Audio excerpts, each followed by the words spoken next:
Energy expert predicts imminent electricity tariff hike amid ongoing negotiations. Federal Capital Territory residents express concerns.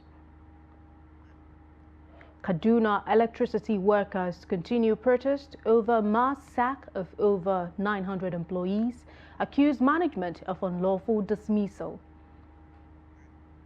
Stray bullet kills trader during court clash in Bayelsa market. On the foreign scene, M23 rebels declare unilateral ceasefire in Democratic Republic of Congo's war-torn east.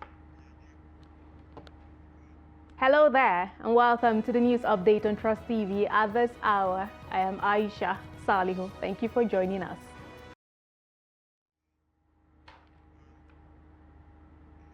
The news in detail. As negotiations on the most feasible percentage of tariff increase for electricity continues, an energy expert, Bode Fadipe, has predicted that there will be a slight upward adjustment in the cost of electricity sooner or later. Speaking with Trust TV's Noel Sampson, Fadipe struck a balance between the need for an increase in tariff as well as its implications on Nigerians, while the Federal Capital Territory residents also reacted to the planned increase amid a rising cost of living. The report. Bode Fadipe, an energy and power sector expert, said despite the back and forth in the electricity subsector, there will be an adjustment in the electricity tariff. Fadipe, who denied knowledge of when the upward adjustment may take effect, however, gave reasons why the increase is a necessity. He also referenced a school of thought that believes that energy is too important to allow people bear the cost 100%.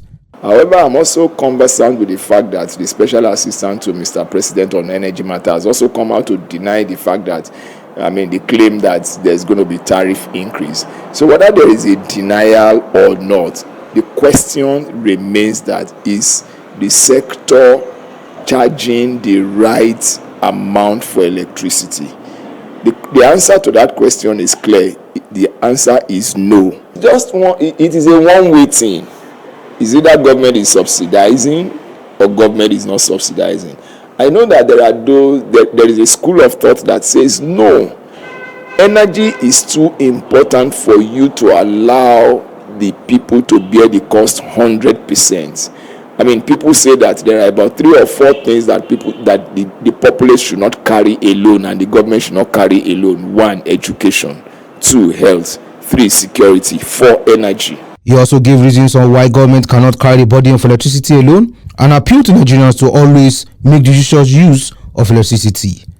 Before the data came to what it is currently of about 200 billion naira per month or something, it was going to almost 2 trillion.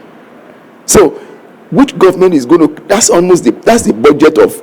There is no other state in this country that gets to the trillion naira mark. It's only Lagos, maybe Port Harcourt, Rivers. But I'm very sure of Lagos. Lagos, I think this year is about 3.3 trillion. That's the only state. So, 2 trillion will then be the budget for some West African countries, and we are saying government should put in as much as that. What about the other sectors of the economy? So government cannot carry that burden alone. Let's admit that fact. That's one. Number 2 is that we as the people, we must also be conscious of the need to manage the commodity itself. The way people use electricity. For instance, I live in the band A environment. Electricity that I'm not using, I switch it off immediately. Meanwhile, some FCT residents told Trust TV why Nigerians will not be able to afford any electricity tariff increase at the moment. Nigeria cannot afford that now because due to the economic we find ourselves now. You understand? Everybody, we are looking for money to eat. So I don't think it's advisable for the federal government to increase any tariff now. And the economic is very hard now, it's very bad, and people are to cope with the economic now is very difficult.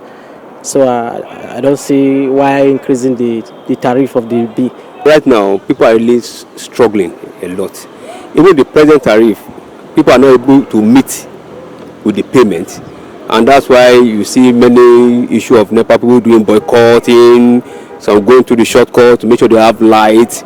putting up or removing any subsidy as regards what the federal government insinuated won't play a good role in the life of Nigerians, and in fact, generally economically, it will be more on it will be a sabotage to Nigerians.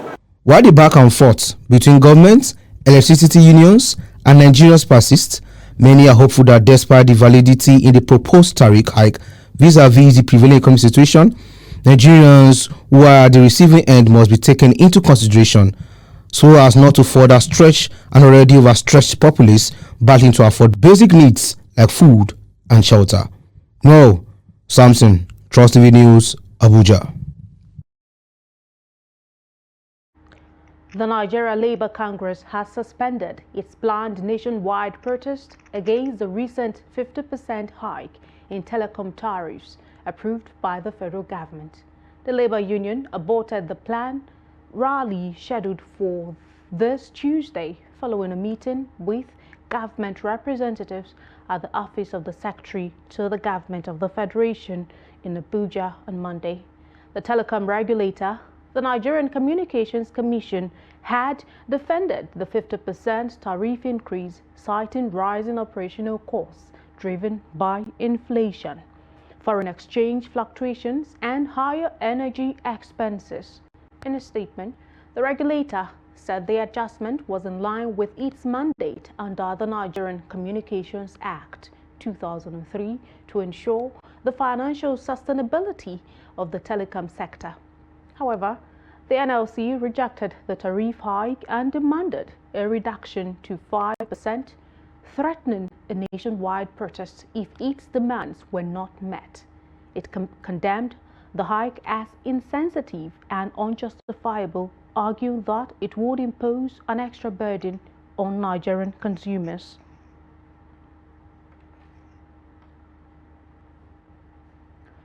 Meanwhile, the staff of the Kaduna Electricity Distribution Company on Tuesday staged a protest against the sack of over 900 employees. The workers, who marched through the Kafanchan NEPA roundabout in Jema local government area of Kaduna State, accused the management of failing to follow due process as stipulated by the Constitution in the mass sack.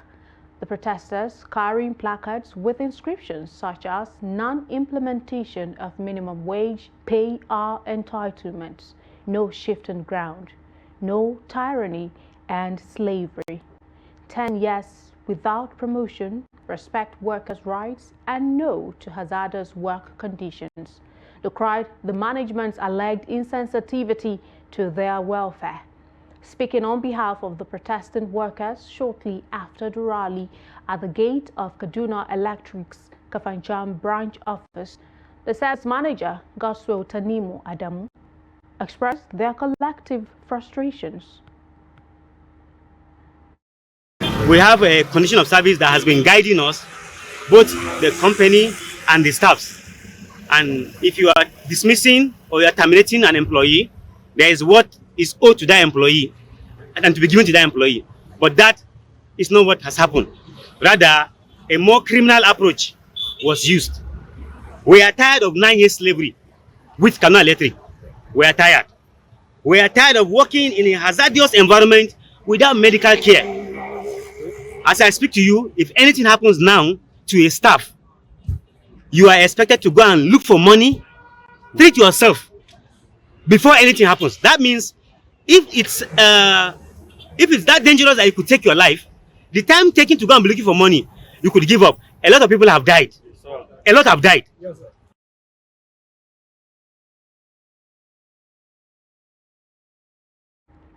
Still in Kaduna, the immediate past governor of Kaduna State, Nasir El-Rufai, has thrown a jab at Governor Uba Sani, his successor. El-Rufai stopped from becoming a minister in 2023 by his opponents in the ruling All Progressives Congress, has recently become a vocal critic of the party and Tinubu's administration. At a program in Abuja last week, El-Rufai said many things were not right with the ruling party and government in power. But in an interview, The incumbent Kaduna governor disagreed with his predecessor, asking what the president's critics did differently when they were in power. According to Sani, no president in Nigeria's history has practiced democracy like Tinubu. However, El-Rufai, in a post on X on Tuesday titled Kaduna Update, tackled Sani, saying the governor is embarrassingly and sycophantically rambling every day. The National Assembly reconvened on Tuesday, focusing on accelerating the passage of key tax reform bills aimed at boosting revenue generation and improving economic stability. Lawmakers are expected to prioritize deliberations on tax amendments that could impact businesses and individuals, addressing concerns over fiscal policies and government funding. The report. With mounting pressure to implement reforms, the legislative agenda of the 10th House will include discussions on tax incentives, corporate tax adjustments, and measures to expand the tax base. Meanwhile, President Bola Tinubu has written to the House of Representatives notifying it of his decision to decline assent to the Federal University of Education Newman Adamawa State Establishment Bill 2024 in accordance with Section 58 of Section 4 of the 1999 Constitution as amended. Reading the letter on the floor of the House, Deputy Speaker Benjamin Kalu stated that the President rejected the bill due to certain provisions, including Section 22, which grants the authority to consent to land disposal to the state governor instead of the President. He noted that in case of federal universities, such authority should rest with the President as the land belongs to the federal government. I'm declining assent to the bill due to the following reasons. A. Section 22 of the bill accords the authority to consent to the disposal of land to the governor and not the president, as ought to be the case in respect of land belonging to a federal government entity in the case of universities. 2. The word status is spelled as status in items 13 and 15 under arrangement of sections. 3. Prepositions of is omitted between the word award and degree in section 25(4) sub B, and the phrase 1/3 is spelled as 1/3. As is the tradition, the House observed a minute of silence in honor of the late Adewumi Onanuga, who passed away on January 15, 2025. The Deputy Speaker announced that a valedictory session will be held in her honor. She served as the Deputy Chief Whip of the House of Representatives. She also served as the Chair of the Committee on Women Affairs and Social Development in the 9th House of Representatives from 2019 to 2023. Her pictures are on the screen. Her seat in front row of this chamber is today covered in white. The House later adjourned plenary to Wednesday, February 5th, 2025. Meanwhile, the President of the Senate, Godswill Akpabio, on Tuesday expressed satisfaction with the just concluded budget defense sessions, commending lawmakers for their dedication in scrutinizing the 2025 budget to ensure a workable financial plan for the year. The Senate President stated this when he presided over the resumption of plenary after a 2-week break. In the meantime, following President Bola Tinubu's assent to bills establishing development commissions for various regions in the country, the Senate has conducted a minor reshuffle, appointing chairman and deputy chairman to oversee these commissions. According to Akpabio, Senators Babangida Hussaini and Muntari Dandutse will serve as chairman and deputy chairman of the Senate Committee on the Northwest Development.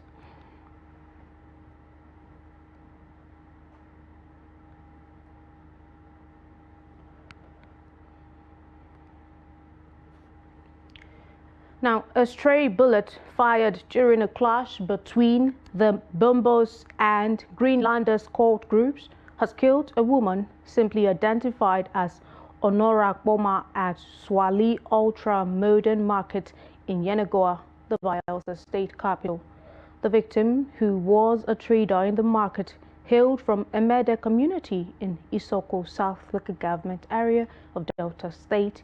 Some traders in the market who witnessed the incident said she was being rushed to a community in southern Ijo local government area where the slug would be removed after she gave up the ghost. They said the incident, which occurred on Monday, called for improved security measures around the slaughter area of Swali Market to avert further loss of lives. As of Tuesday morning, nearly all the shops on the slaughter road axis of the market were shut, allegedly on the orders of some security operatives.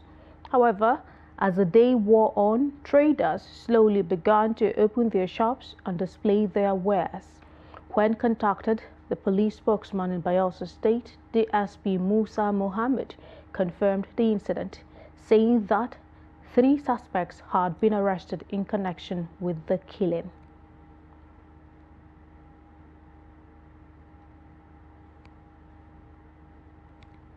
Now, suspected gunmen have abducted 10 passengers at the Ipele area of the Benin-Owo Expressway in Ondo State. The passengers, it was gathered, were traveling along the road when bandits who had blocked the routes and laid ambush struck their vehicle.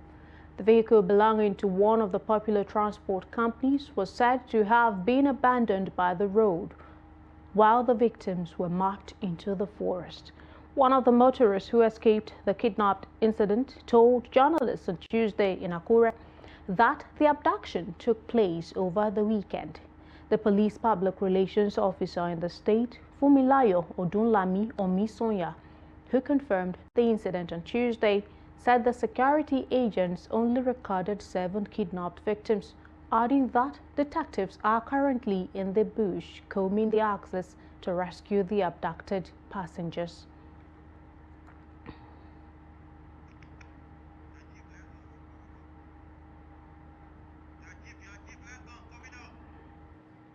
And now to other stories. As 2025 progresses, a new set of graduates is entering society from higher institutions across the country. The University of Lagos, among many others, recently graduated 16,409 students across undergraduate and postgraduate programs. This raises the question, what comes next after graduation? Young graduates shared their thoughts with Trust Television about navigating the exciting yet challenging transition into the real world.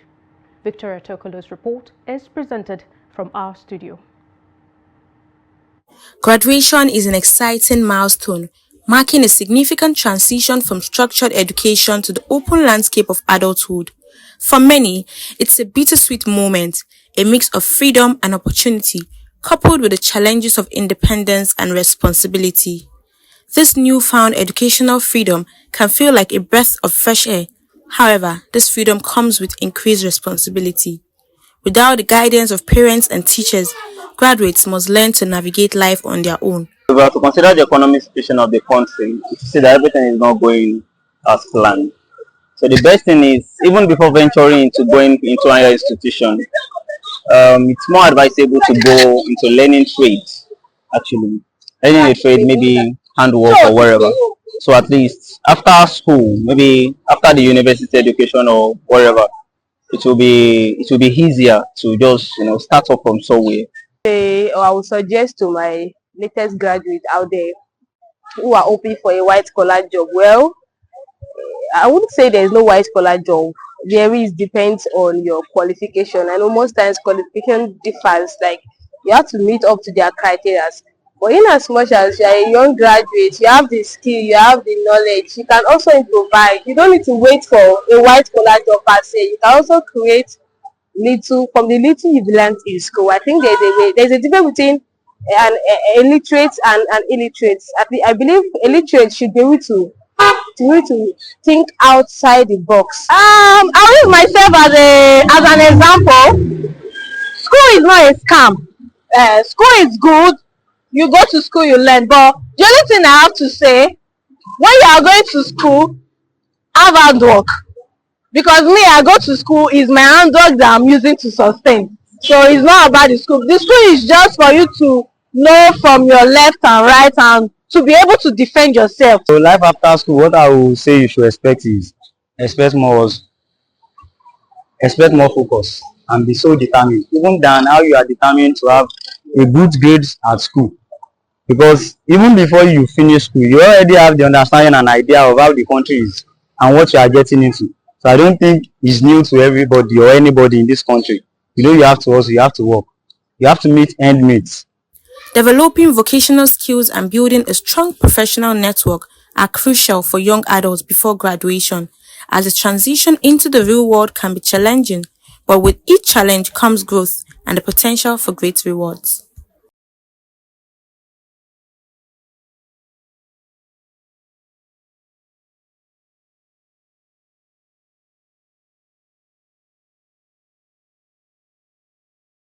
And now to developments away from Nigeria.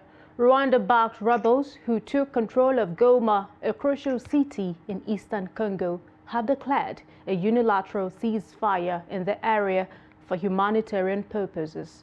The M23 group made this announcement on Monday, responding to calls for a safe passage for aid and the needs of hundreds of thousands of displaced individuals. Goma is situated in a region rich in mineral resources, yet it remains under rebel control. There has been no immediate response from the Congolese government. On Monday, the United Nations spokesperson, Stéphane Dujarric, provided an update on the situation in Congo, expressing concern over rising health risks.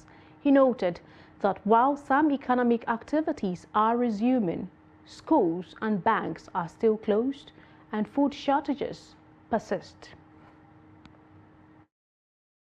Colleagues say they're concerned about escalating health risks with the rainy season intensifying. There are still bodies of people who died in the violence lying in the streets of Goma. Our colleagues tell us that morgues are at capacity and hospitals and health centers are overwhelmed with injured people. While efforts to chlorinate water are underway with the support of our humanitarian partners, the lack of drinking water is forcing people in Goma to rely on untreated water from Lake Kivu.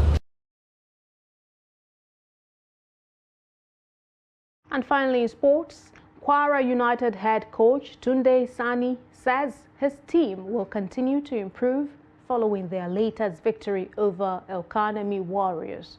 The Harmony Boys defeated El-Kanemi Warriors 2-0 in a match day 22 encounter in Ilori on Monday night. Wasiu Alalade and Junior Aimufwa scored both goals for the home team. Sani said the team will get better in subsequent games. Kwara United now sit 10th on the NPFL table with 29 points from 21 games. Their next match is against Ikorodu City this weekend at the Mobolaji Johnson Arena, Lagos State.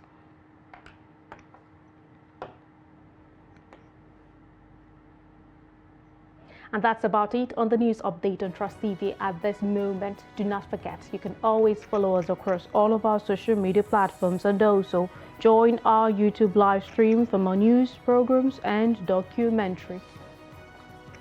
I am Aisha Salihu. Thank you so much for watching. Join us again at 9 p.m.